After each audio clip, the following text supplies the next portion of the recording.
Кате немесе артық төленген қаражатты қайтару азаматтарға арналған үкімет мемлекеттік корпорациясы арқылы жүзеге асырылады.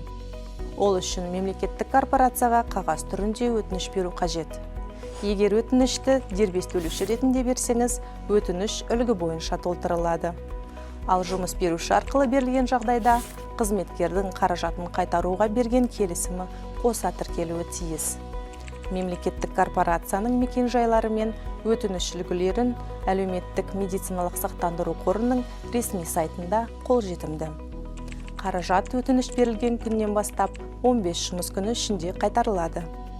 Қаражатты қайтарудан бас тартудың жиі кездесетін себептері: мәмс жарналары бойынша бұрынғы төленбеген кезеңдер үшін берешектің болуы, құжаттарда дұрыс емес, нақты емес мәліметтердің болуы, өтініштің заңнама талаптарына сәйкес келмеуі, дербес деректердің өңдеуге келісімнің болмауы.